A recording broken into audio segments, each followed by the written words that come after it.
Hey guys, it's Steve, and after a lot of time, after waiting of a lot of time, I have done just a few days back. I have done just previews and first look also of Wolverines 1. Here we go with the original series, first issue.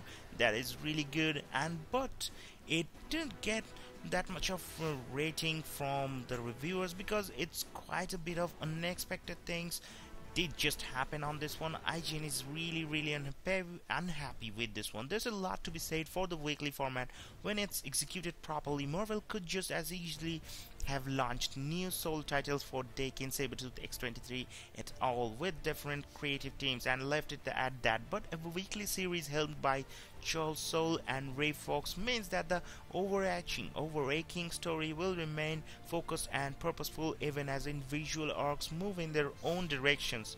Frankly, the larger X-Men franchise could benefit from a similar treatment, so the general premise of this series is sound. Unfortunately, it doesn't come together all that well in issue 1. More than anything, the problem stems from Soule's efforts to juggle too many characters at once. This isn't a particularly clean start for the new series.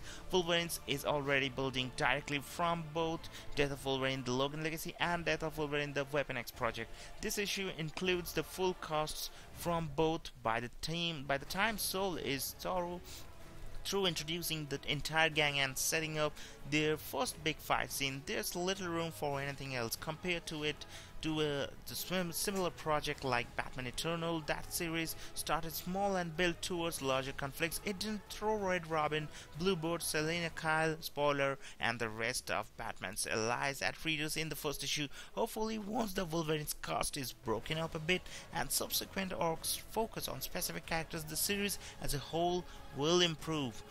It remains to be seen if the characters' dynamics can keep readers coming back as well. Soule showed a strong, very minimalist take on writing Wolverine in the original Death of Wolverine mini-series. Unfortunately, that depth hasn't been as apparent in this Fallout projects. There's an excess of dialogue in this issue as characters are prone to stating their feelings, rehashing old relationships, and generally providing an unnecessary level of exposition. But sometimes it feels more like low-budget movies also.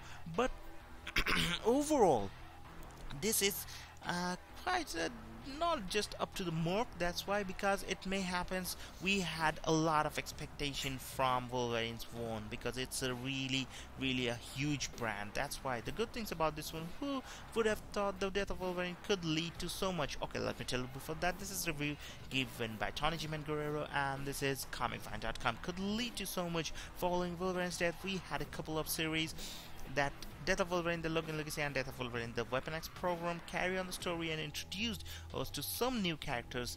I'm a fan of Nick Bradshaw's art, and FCO Plusania does an amazing job on the colors. Unfortunately, there's a but coming.